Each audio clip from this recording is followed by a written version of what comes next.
बिस्मिल्लाहिर्रहमानिर्रहीम। अस्सलाम वालेकुम। आज 9 मई बरोज़ जुम्मा हम बात करेंगे दो अहम केसेस के हवाले से। आज अलीमा ख़ान का एक मुकदमा था इस्लामाबाद हाई कोर्ट में और दौरान समात ख़ुद वो रोस्ट्रम पर आ गई और उनकी जानिब से जो अदालत से मुकालमा किया गया और साथ सरकारी वकला को कहा कि बुलाएं अपने DIG को और मुझे गिरफ़्तार कर लिया अगर मुझे गिरफ़्तार करना है। बड़ी ही अहम और तवील तफसीली आज उनकी समात थी और उनके खुद दलाइल दिए अलीमा ख़ान ने, उसके ऊपर हम बात करेंगे। साथ में आपको बताऊंगा सुप्रीम कोर्ट ऑफ पाकिस्तान में दो बड़ी पेशरफ सामने आई हैं। एक तो एक बड़ा फैसला सामने आया है और सबसे पहले मैं आपको बताना चाहूँगा कि आज हमारे जो तीनों फोर्सेस हैं, आर्मी हो गई, इसके अलावा एयर फोर्स है और नेवी, उनके तर्जमानों की जानिब से आज गुफ्तगू की गई है इंटरनेशनल बैनुल-अक़वामी मीडिया के साथ। और मौजूदा हालात पर आप जानते हैं कि इस वक्त जब मैं आपसे बात कर रहा हूँ बहावलपुर में भी ड्रोन की कुछ ख़बरें आ रही हैं, सियालकोट में भी आ रही हैं, मुख्तलिफ कैंट के इलाकों में भी ऐसी को ख़बरें सामने आ रही हैं। अल्लाह पाक हमारे मुल्क को और तमाम मुसलमानों और तमाम पुरअमन इंसानियत को महफूज रखे। DGISPR लेफ्टिनेंट जनरल अहमद शरीफ ने कहा कि अगर भारत को इतनी ख्वाहिश है कि पाकिस्तान उस पर हमला करे तो बेफिक्र हैं, हम उसकी ये ख्वाहिश ज़रूर पूरी करेंगे और अपने वक्त और अपनी मर्ज़ी के मुताबिक फ़ैसला करेंगे। उन्होंने कहा कि पाकिस्तान एयरफोर्स के director general public relation DGPR air vice marshal Aurangzeb Ahmed और deputy chief of naval staff operations vice admiral Raja Rab Nawaz के हमरा इस्लामाबाद में प्रेस कॉन्फ्रेंस की इंटरनेशनल मीडिया से। उन्होंने कहा सबसे पहले पहलगाम वाक़े के हवाले से बताऊंगा। अगर पहलगाम की लोकेशन को देखें उसका ज़मीनी फ़ासला 230 किलोमीटर है। ये इस तनाजुर में है कि भारत की जानिब से इल्ज़ाम आयद किया जा रहा है कि दहशतगर्द सरहद पार से आए थे। उनका कहना था कि ये पहाड़ी इलाका है, पहलगाम में जहाँ ये वाक़ हुआ वो जगह सड़क से तकरीबन 5.3 किलोमीटर दूर है और उसका पुलिस स्टेशन से फासला 1.2 किलोमीटर है। अहमद शरीफ ने वाक़े की FIR स्लाइड पर दिखाते हुए कहा कि पहलगाम वाक़े 2:20 पर हुआ, जबकि 2:30 पर यानी सिर्फ 10 मिनट बाद पुलिस जाए वकूआ पर पहुँच भी जाती है, तफ्तीश करके वापस भी आ जाती है और मुकदमा भी दर्ज कर लिया जाता है। जब एक तरफ का रास्ता 30 मिनट का है तो ऐसा करना इंसानी तौर पर मुमकिन ही नहीं था। फिर 10 मिनट की तफ्तीश से ये पता चल गया कि पाकिस्तान मुलव्वस था। FIR के मतन में कहा गया कि लोग सरहद पार से आए थे, तो 10 मिनट में उन्होंने नतीजा अखज़ कर लिया, जबकि मजीद कहा गया कि अंधाधुंध फायरिंग की गई। DGISPR ने कहा कि इस हवाले से संजीदा सवालात जन्म लेते हैं। उसके बाद तकरीबन 3 बजे के बाद भारत में सोशल मीडिया हैंडल्स ने कहना शुरू किया कि पाकिस्तान ने पहलगाम पर हमला किया। मतलब उन्हें पता था कि क्या हुआ, लेकिन उसका सबूत कहाँ है। उनका कहना था भारतीय TV चैनल्स ने भी यही कहना शुरू कर दिया, इस हमले में पाकिस्तानी दहशतगर्द मुलव्वस हैं। ये बातें बार बार बताना इसलिए ज़रूरी है कि ये बुनियाद है जिसकी वजह से आज हम फौजी सूरत हाल देख रहे हैं। इसी की वजह से बेगुनाह बच्चों और ख़वातीन को शहीद किया जा रहा है। अहमद शरीफ ने इस वाक़े के हवाले से मकबूजा कश्मीर के शहरियों की गुफ्तगू चलाई, जिसमें वो वाक़े पर सवाल उठा रहे हैं कि यहाँ पर सबसे ज़्यादा भारतीय फ़ौज है, अगर कोई पोस्ट शेयर करेगा तो उसको रात में ही उठा लेंगे, इतनी भारतीय फ़ौज है तो वो क्या कह रही है।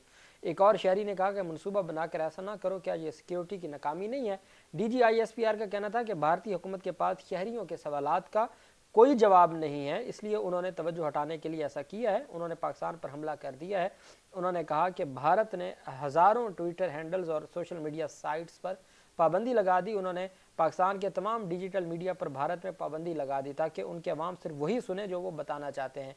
भारत के पास कोई सबूत नहीं है कि पहलगाम वाक़े में कौन मुलव्वस है। ये आप नहीं जानते तो आपने फ़ौजी महाज क्यों खोला। खैर, उनकी जानिब से फिर तफसीली गुफ्तगू की गई। उन्होंने पूरी दुनिया को ये बताया और ये हकीकत है कि भारत इतना बुरी तरह, जैसे वो उनकी एयरफोर्स बुरी तरह नाकाम हुई, बिल्कुल वैसे ही उनका मीडिया भी नाकाम हुआ और उनके सीनियर लोगों को कहना पड़ा कि वो मीडिया जो रात तक लाहौर भी कब्ज़ा हो चुका था और कराची पे भी हो चुका था, इस्लामाबाद पे भी हो चुका था और सुबह जब हम उठे तो सारा कुछ वापस हो चुका था। तो वो कहते हैं कि ये अपने उनके जो सीनियर लोग हैं वो उनके मीडिया के किरदार के ऊपर सवालात उठा रहे हैं। लेकिन एक बात याद रखिएगा कि आपने कोई भी मज़ाहन भी कोई बात ऐसी, पहले तो मैं आपको बता दूं कि आज तक जो साइबर क्राइम थे उसमें ये होता था कि जब आप कोई भी चीज़ पब्लिक करते हैं, किसी भी सरकारी अफसर के हवाले से, किसी भी जज के हवाले से या हुकूमती किसी, पहले तो एक वक्त होता था हुकूमती लोगों के ख़िलाफ़ आप जो बात करते थे उसके ऊपर कोई पीका कानून नहीं लगता था। लेकिन जब लाडलों का दौर आया तो फिर लाडले भी, उनका भी वही प्रोटोकॉल था जो उनके बॉस का था। अब क्या हुआ कि अब आप किसी के हवाले से बात करते हैं तो कार्रवाई होती है।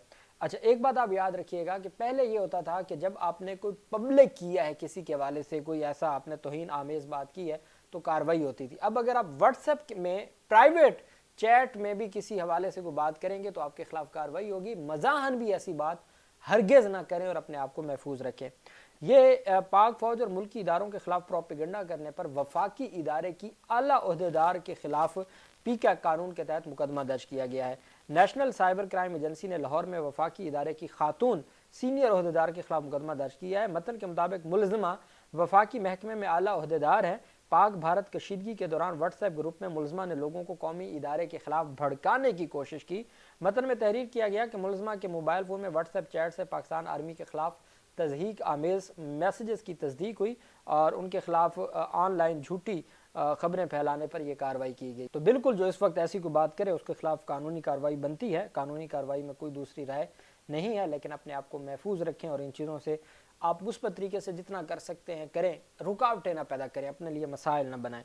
یہاں تو ایک ایک دن میں 50 پیکا قانون کے تحت مقدمات ہو رہے ہیں اور یہ ایک سلسلہ ہے جو جاری ہے، اور اللہ کرے گا کبھی ہمارے ملک میں بھی ایسا رول آف لا آئے گا کہ آپ کے پاس فریڈم آف ایکسپریشن کا جو رائٹ ہے یہ ہمیں واپس مل جائے گا۔ جب تک یہ معاملات ہیں تو اپنے آپ کو محفوظ رکھیں اور موجودہ حالات میں کسی صورت بھی کوئی ایسی بات نہ کریں جس سے ہماری قوم کا، ہمارے لوگوں کا مورال لو ہو، اور یہ جنگی صورتحال ہے، اس میں ہم اور کچھ نہیں کر سکتے، تو اپنے لوگوں کو مایوس نہ کریں۔ خیر، دوسری جانب سپریم کورٹ آف پاکستان نے ایک اور بڑا فیصلہ کیا ہے۔ سپریم کورٹ کے جسٹس محمد علی مظہر کی زیر صدارت تشکیل شدہ نیشنل جوڈیشل آٹومیشن کمیٹی نے عدالتی نظام میں ڈیجیٹل تبدیلی کی رفتار تیز کرنے کا عزم ظاہر کیا۔ کمیٹی میں سپریم کورٹ، وفاقی شرعی عدالت اور ہائی کورٹس کے انفارمیشن ٹیکنالوجی کے ماہر جج صاحبان، وزارت انفارمیشن ٹیکنالوجی و ٹیلی کمیونیکیشن، نیشنل انفارمیشن ٹیکنالوجی اور لا اینڈ جسٹس کمیشن کے اہم نمائندگان شامل ہیں۔ کمیٹی نے متفقہ طور پر عدلیہ کے لیے کارکردگی کی نگرانی کا ایک ڈیش بورڈ تیار کرنے کا فیصلہ کیا۔ MOITT اس مقصد کے لیے ایک اہم تعینات کرے گا جس میں سپریم کورٹ اور لا اینڈ جسٹس کمیشن میں تعینات ایک نمائندہ بھی شامل ہوگا۔ یہ انٹر ایکٹیو ڈیش بورڈ نگرانی کو بہتر بنائے گا، شواہد پر مبنی فیصلہ سازی میں معاونت کرے گا اور عدالتی اداروں میں زیادہ احتساب اور شفافیت کو فروغ دے گا۔ ڈیش بورڈ کا ایک فعال پروٹوٹائپ 15 دنوں کے اندر پیش کیے جانے کی توقع ہے۔ کمیٹی نے فیصلہ کیا ہے کہ MOITT ورچوئل سماعتوں کے لیے ویڈیو کانفرنسنگ کے لیے سپریم کورٹ اور ہائی کورٹس کا ایک جامع سائٹ سروے کرے گی۔ یہ اب IT کے میدان میں ترقی کر رہی ہے، لیکن سپریم کورٹ آف پاکستان اپنی عوام کو انصاف دینے کے لیے اس سے بھی بہت آگے جا چکی ہے۔ سپریم کورٹ آف پاکستان کی جانب سے اعلامیہ جاری کیا گیا ہے۔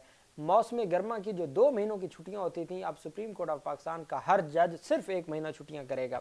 ویسے تو میرے خیال میں قوم یہ چاہتی ہے کہ ججز کو ریسٹ کرنا چاہیے، اور جتنا زیادہ ٹائم ریسٹ کریں گے اتنا بہتر ہے کہ چلیں جتنا ٹائم گزرتا ہے۔ لیکن اور یہ آج تک یہ روایت چلتی آ رہی ہے، ہائی کورٹ میں، سپریم کورٹ میں 2 مہینوں کی چھٹیاں ہوتی تھیں، لیکن جو یحییٰ افریدی صاحب ہیں انہوں نے 1 مہینے کی چھٹیاں کر دی ہیں۔ چھٹیوں میں کمی کے اعلامیہ کے مطابق سپریم کورٹ ججز صرف 1 ماہ چھٹیاں کر سکیں گے۔ سپریم کورٹ ججز باری باری 1 ماہ کی چھٹیاں کریں گے۔ سپریم کورٹ ججز 16 جون سے 8 ستمبر کے درمیان چھٹیاں لے سکیں گے۔ 15 دن کے لیے ججز مرضی کے اسٹیشن پر بھی کام کر سکیں گے۔ مرضی کا اسٹیشن جو لاہور کے ہیں وہ لاہور کے اسٹیشن پہ کام کریں گے، جو کراچی کے ہیں وہ کراچی کے۔ 15 دن یہ نکل گئے اپنی فیملی میں، اور 1 مہینہ وہ باہر جا سکتے ہیں بیرون ملک، اور وہ اپنی چھٹیاں انجوائے کر سکتے ہیں۔ سپریم کورٹ اعلامیہ میں کہا گیا کہ آئینی بینچ میں شامل ججز کی چھٹیاں مقدمات کی مصروفیات سے مشروط ہوں گی۔ ویسے آئینی بینچ کو تو 2 مہینے چھٹیاں کرنی چاہیے، اتنی ذمہ داری، اتنی بھاری ذمہ داری، اتنی بھاری ججمنٹس آ رہی ہیں، تو جو ہمارا معزز آئینی بینچ ہے، تو یہ میرے خیال میں ایک روایت تھی، چھٹیوں کا ایک مقصد تھا جو دی جاتی تھیں انصاف کو، تو اب پتہ نہیں یہ کیوں عدالت کی جانب سے وہ چھٹیاں کم کر دی گئیں۔ خیر، یہ ایک اندرونی معاملہ ہے ججز کا، تو ہم بطور وکیل چھٹیوں میں بھی پیش ہونا ہوتا ہے۔ اگر 40 میں سے 10 ججز بھی کام کر رہے ہیں، 5 بھی کام کر رہے ہیں، تو پھر بھی کیس لگے ہوئے ہیں، تو ہماری تو چھٹیاں ہوتی نہیں ہیں۔ تو معزز ججز چھٹیاں انجوائے کرتے تھے، تو ہونی چاہیے چھٹیاں، لیکن انصاف اب ملے گا، یہ اب بات یاد رکھیں۔ عمران خان کی بہن علیمہ خان مقدمے کی سماعت کے دوران اپنی گرفتاری دینے پر تیار ہو گئی۔ عمران خان کی بہن علیمہ خان کا ECL سے نام نکالنے کی درخواست پر جسٹس خادم حسین سمرو کے روبرو سماعت ہوئی، جس میں اسسٹنٹ اٹارنی جنرل عظمت تارڑ اور FIA ڈپٹی ڈائریکٹر پیش ہوئے۔ اسسٹنٹ اٹارنی جنرل عظمت تارڑ نے عدالت کو بتایا کہ درخواست گزار کا نام DIG راولپنڈی پولیس کی سفارش پر ECL میں شامل کیا گیا۔ علیمہ خان کے خلاف تھانہ صادقہ آباد راولپنڈی میں دہشت گردی کے تحت مقدمہ درج ہے۔ علیمہ خان کے وکیل رانا مدثر ایڈوکیٹ نے عدالت کو بتایا کہ ہم نے مقدمات کی تفصیلات فراہمی کے لیے درخواست دائر کی تھی، ہمیں نہیں بتایا گیا کہ نام ECL میں ہے۔ درخواست گزار سابق وزیر اعظم کی بہن ہے، جناح اس کیس میں پولیس نے بیان دیا کہ یہ مطلوب نہیں ہے۔ 4 दिन बाद सोशल मीडिया पर 4 मुकदमात के हवाले से खबर वायरल हुई। दरख्वास्त गुजार का कसूर सिर्फ इतना है कि वो इमरान खान की बहन है। अलीमा खान रोस्टम पर आ गई और उन्होंने कहा कि पंजाब पुलिस ने लेटर दिया है कि मैं इश्तिहारी हूँ, मैं यहाँ बैठी हूँ, आप DIG को बुलवाएं, मुझे गिरफ्तार करें। जज साहब को कहा आप DIG को बुलवाएं और मुझे गिरफ्तार करें। चूँकि पंजाब पुलिस कह रही है ना कि मैं इनको मतलूब हूँ, तो बुलाएं DIG को और मुझे गिरफ्तार करें। अलीमा खान, अदालत ने रिमार्क किया कि आपकी लीगल टीम खड़ी है, जिस पर अलीमा खान ने इसरार किया कि मैं आपकी कोर्ट से नहीं जाऊंगी जब तक DIG नहीं आते। जस्टिस खादिम हुसैन सुमरो ने कहा अगर DIG इस्लामाबाद होते तो मैं बुला लेता, ये पंजाब पुलिस के DIG हैं। अदालत ने इस्तफसार किया कि अलीमा खान इस्लामाबाद के किस केस में मतलूब है। अदालत ने कहा आप दरख्वास्त गुजार को दुरुस्त मालूमात नहीं दे रहे, आपने पुलिस को पार्टी नहीं बनाया, अपने क्लाइंट को मुकम्मल मालूमात दें, हमने 1 हफ्ते में आपकी सारी पिटीशन सुनी है। अलीमा खान ने कहा अभी सिर्फ पंजाब पुलिस ने मतलूब बनाया, हमें कोई जल्दी नहीं है, मेरी एक जिम्मेदारी है जो अदा करनी है, मैंने कहा है DIG को बुलाएं, मुझे गिरफ्तार कराएं। जस्टिस खादिम हुसैन सुमरो ने कहा कि 26वीं तरमीम के बाद जिस चीज़ की इस्तदा आपने दरख्वास्त में नहीं की वो हम नहीं कर सकते। अलीमा खान ने कहा हम आपकी आज़ादी के लिए खड़े हैं। जज साहब को कहा कि हुजूर वाला हम आपकी आज़ादी के लिए खड़े हैं, बल्कि यही जज साहब तो सिंध से तशरीफ़ लाए इंसाफ देने के लिए 26वीं तरमीम के बाद। तो खैर अलीमा खान ने कहा जी तो हम तो आपको भी इंसाफ देने के लिए खड़े हैं, और अदालत ने समाअत अगले हफ्ते तक मुलतवी कर दी है और उसमें जो रिपोर्ट्स हैं वो तलब कर ली हैं। और अब देखना यह है कि अलीमा खान चूँकि शौकत खानम की डोनेशंस के लिए वो बाहर जाना चाहती हैं, अब बाहर कुछ इवेंट्स हैं, पहले इमरान खान करते थे, अब इमरान खान की गैर मौजूदगी में अलीमा खान को इनवाइट किया गया इंटरनेशनल फोरम्स पर, वो जाना चाहती हैं लेकिन उनको नहीं जाने दिया जा रहा। ये हमारे मुल्क का निज़ाम है। अब तो वैसे भी अलीमा खान चूँकि इमरान खान से भी मुलाकात नहीं करवाई जाती, अलीमा खान एक मसला तो जाने दे बाहर, और वो खुल के यहाँ भी बोलती हैं वो बाहर भी बोलेंगी। अब यहाँ कौन सा वो आराम से या कोई ऐसी बात करती हैं, वो अपना जो उनका मौक़िफ़ होता है वो बयान करती हैं खुल के। अल्लाह पाक पाकिस्तान का हामी नासिर हो। बहुत शुक्रिया। अल्लाह हाफिज़। पाकिस्तान जिंदाबाद।